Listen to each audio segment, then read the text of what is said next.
ఓం సాయిరామ్. సాయి భక్తులందరికీ నమస్కారం అండి. సాయినాథుని దయ వల్ల అందరూ కూడా సంతోషంగా ఉండాలని చెప్పి, అష్టైశ్వర్య, ఆరోగ్య, అభివృద్ధితో తులతూగుతూ ఉండాలని చెప్పి బాబాగారి తరపున నేను కూడా కోరుకుంటున్నాను. ఈరోజు వీడియోలో సాయి పిలుపు ద్వారా మనకొచ్చినటువంటి సందేశం ఏంటంటే, కలలో కూడా నువ్వు ఎప్పుడూ ఊహించినటువంటి శుభవార్తను వినబోతున్నావు. అశ్రద్ధ చూపకుండా శ్రద్ధగా విను. నువ్వు ఇది వదిలితే సర్వం వదిలినట్టే. నేను చెప్పే ఈ విషయాన్ని ఈ సాయిపై పూర్తి నమ్మకంతో విను అని మనకు బాబాగారైతే ఈరోజు ఈ సందేశం ద్వారా మనతో కొన్ని విషయాలైతే చెప్పాలనుకుంటున్నారనమాట. బాబాగారు ఇలా ఎందుకు చెప్తున్నారని మనం ఆయన మాటల్లోనే తెలుసుకుందాం. వీడియో స్టార్ట్ చేసే ముందు ఒక చిన్న రిక్వెస్ట్ అండి. ఈ సందేశం కనుక మీ అందరికీ నచ్చినట్లయితే బాబాగారిపై పూర్తి విశ్వాసంతో, బాబాగారిపై పూర్తి నమ్మకంతో ఎవరైతే నిజంగా బాబాగారిని భక్తితో కొలుస్తూ ఉంటారో వాళ్ళందరూ కూడా వీడియోకి ఒక లైక్ అయితే ఇవ్వండి. ఇంకొంతమందికి షేర్ కూడా చేయండి. కొత్తగా మన ఛానల్ని ఎవరైనా చూస్తుంటే కనుక సబ్స్క్రైబ్ కూడా చేసుకోండి. ఇక బాబాగారి సందేశాన్ని విందామా మరి. తల్లి, ఇప్పటి నుంచి నీకు అన్ని శుభవార్తలే. ఎప్పుడు కూడా ఇలానే చెప్తుంటారు కదా బాబా అని మీరు నన్ను ప్రశ్న వేయచ్చు. నేను చెప్పే ప్రతి మాట కూడా సత్యవాకు.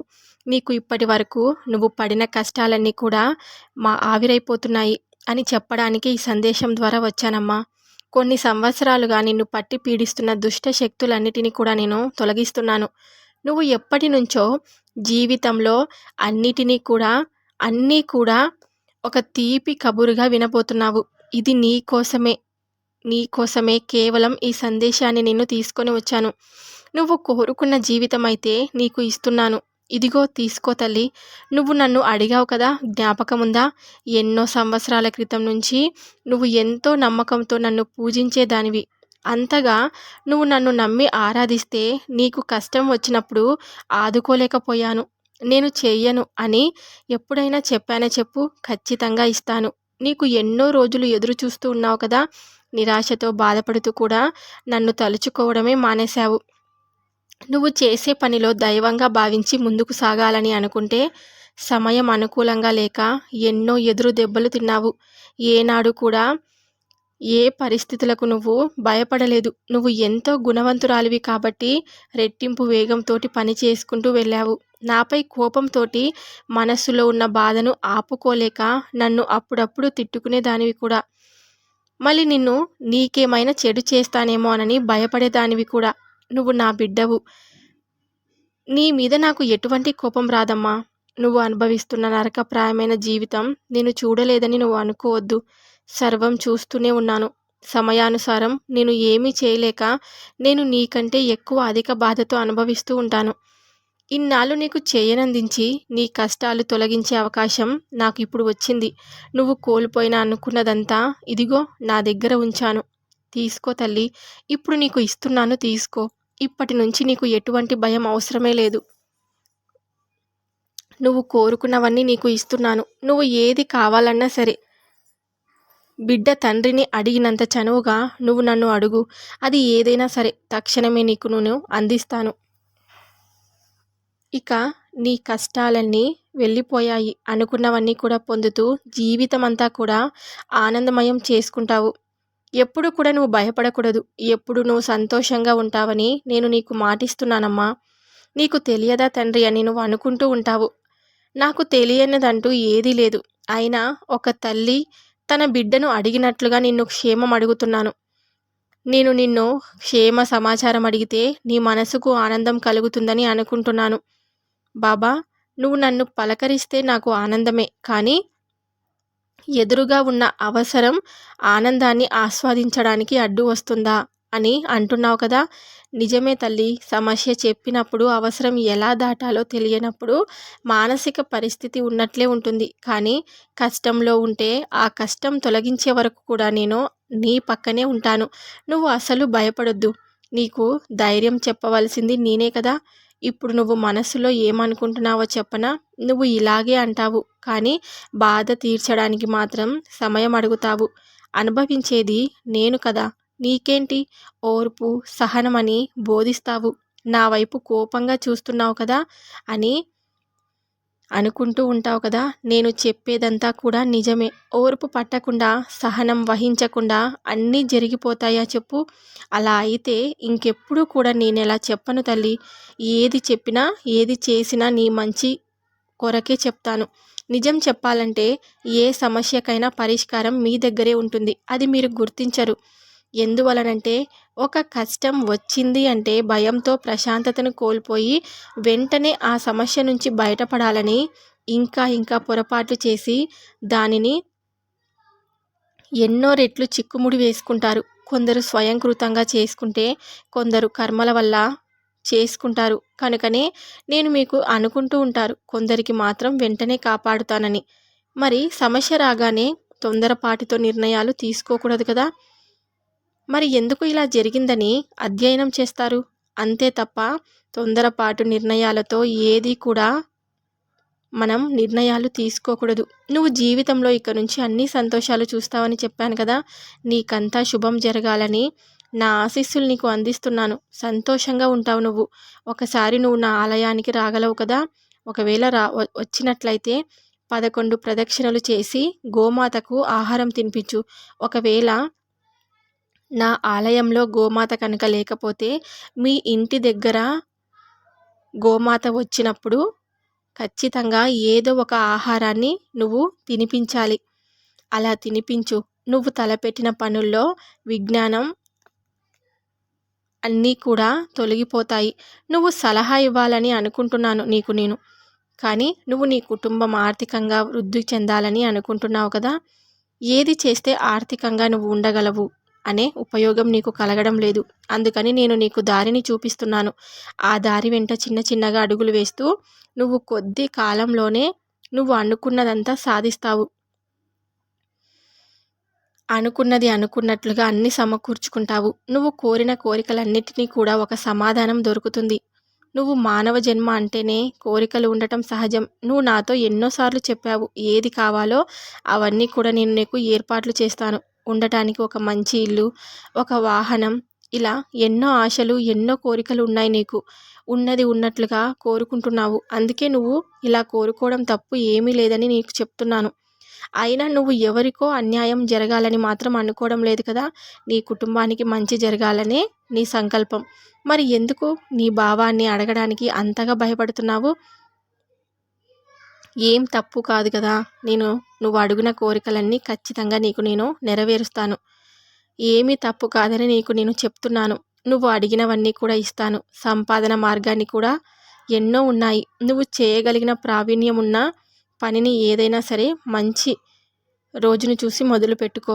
ఆ పని తెలిసిన పని ద్వారా నీకు ఆదాయం బాగుంటుందా లేదా అని అనుమానమే వద్దు. ఖచ్చితంగా బాగుంటుంది. ముందు నీ వ్యాపారంలో ఎంతో అవకాశం కూడా వచ్చేలాగా నేను చేస్తాను. మొత్తం కూడా నీ భర్త, నీ పిల్లలు నీకు సహకరిస్తారు. కుటుంబం మొత్తం నీకు తోడుగా ఉంటుంది. నువ్వు ఇక ధైర్యంగా ఉండవచ్చు. చిన్నగా మొదలుపెట్టి ప్రారంభించు. నీకు ఇష్టమైన పని నేను చేస్తూ ఉంటే ఆదాయాన్ని సంపాదిస్తే ఎంతో సంతోషం కదా నీకు. ఎప్పుడు కూడా ఆదాయ మార్గం నిర్దేశించే గురువులను నమ్ముతావు కాబట్టి ఆ నమ్మకంతో ఎంతో కాలం జీవితం ప్రయాణం సాగించవచ్చు. ఇప్పుడు కూడా అదే నమ్మకంతో ఉండు. కాకపోతే నీలో ఉండే ఒక లోపం ఏమిటంటే, కోపం వచ్చినా సరే, బాధ వచ్చినా సరే, చివరికి ఆనందం వచ్చినా సరే నువ్వు తట్టుకోలేవు. ఆ లోపాన్ని నువ్వు సరిచేసుకోవాలి. దానికోసం నువ్వు ప్రతిరోజు కూడా కొంత సమయం ధ్యానం చేస్తూ ఉండు. ఎందుకంటే మన మనసు మన అదుపులో ఉంచుకోవాలి కాబట్టి. నువ్వు అనుకున్నవన్నీ కూడా ఖచ్చితంగా సాధిస్తావు. నువ్వు చేసే ప్రతి పనిలో కూడా, నువ్వు వేసే ప్రతి అడుగులో కూడా నేను నీ వెంటే ఉంటాను. సంతోషంగా ఉండు. కఠినమైన పరిస్థితులను నువ్వు దాటాక ఆందోళనగా ఉండటం సహజమే. ఇవేవి శాశ్వతం కాదు కదా. నీ మనస్తత్వం నాకు ఎంతో ఇష్టం. అందుకే నువ్వు ప్రతి కోరిక కూడా, కోరిన కోరిక న్యాయమైనదే కాబట్టి నీకు నేను అన్నీ ఇస్తాను. నువ్వు ఏది కోరుకున్నా మనసులో ఉన్నది ఉన్నట్లుగా చెప్తావు. నన్ను ఎంతగానో నమ్మిన నీకు అంతా మంచి జరుగుతుందమ్మా. నేను నీకు మాటిస్తున్నాను. నీకు నీ ఓర్పుకి పరీక్ష. నేను ఇచ్చిన మాట ఎప్పుడు కూడా నెరవేరుస్తాను. నీ కుటుంబం అవసరాల గురించి ఎప్పుడు కూడా నాతో చెప్పుకుంటూ ఉంటావు కదా. నేను అన్నీ కూడా సమకూర్చి ఉంచాను. నిశ్చితంగా ఉండు. నీ బాబా ఉండగా నీకు భయం ఎందుకు చెప్పు. ఎప్పుడు కూడా నేను నీకు తోడుగా ఉంటాను. నువ్వు ఎప్పుడూ కూడా ప్రతి చిన్న విషయానికి బాధపడుతూ ఉండకూడదు మరి. నువ్వు ఎన్నో సమస్యలు తీరడం లేదని ఎంతగానో మదన పడుతూ ఉన్నావు. కానీ నీ సమస్యలన్నీ ఇకపై తీరిపోతున్నాయని నేను నీకు మాటిస్తున్నాను. ఈ బాబాకు నీ గురించి అన్నీ తెలుసు. నీ చిన్న మనసుకు అయినటువంటి గాయం గురించి కూడా ఈ సాయి తండ్రికి బాగా తెలుసు. నీకు అయినటువంటి గాయం వల్ల నీ కోరిక తీరడం లేదని ఎంతగానో బాధపడుతూ ఉన్నావు కదా. దానివల్ల నువ్వు ఎవరికి కూడా చెప్పుకోలేకపోతున్నావు. అలాగే నీలో నువ్వే కుంగిపోతూ ఉంటావు. నీ కోరిక స్వార్థపూరితమైనటువంటి కోరిక అయితే కాదు. కేవలం నీ కుటుంబానికి మంచి జరిగేటువంటి కోరిక. ఎన్నో రోజుల నుంచి ఈ బాబా వద్ద మొరపెట్టుకుంటూ ఉన్నావు కదా. బాబా, ఇక నేను సహనం కోల్పోయాను. నేను ఎప్పుడు అనుకున్నటువంటి కోరిక నాకు నెరవేరదు. కనీసం వేచి చూసేందుకై కానీ ఇంకా నాకు ఓపిక కూడా లేదు. ఎన్నిన్ని రోజుల నుంచి నేను అడుగుతున్నాను. న్యాయపూరితమైనటువంటి ఎలాంటి కోరిక అయినా సరే వెంటనే తీరుస్తానని నువ్వే కదా చెప్తూ ఉంటావు.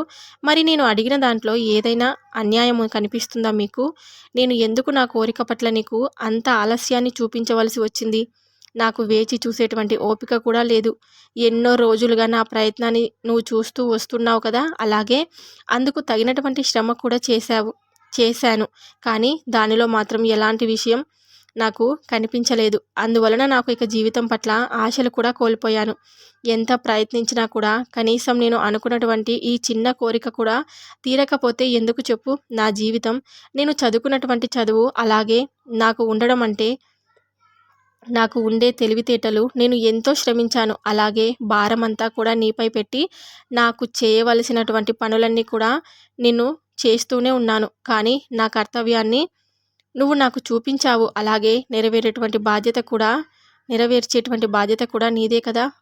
తప్పకుండా ఉండాలని నేను నీకు ఎప్పుడు కూడా అడుగుతూ ఉంటాను కదా బాబా. మరి ఎందుకు నాకు ఇలాంటి జీవితాన్ని విధించారు? నేను నమ్ముకున్నటువంటి దైవం న్యాయం చేసినప్పుడు మరి ఇంకా ఎవరు చేస్తారు నాకు న్యాయం చేయనప్పుడు?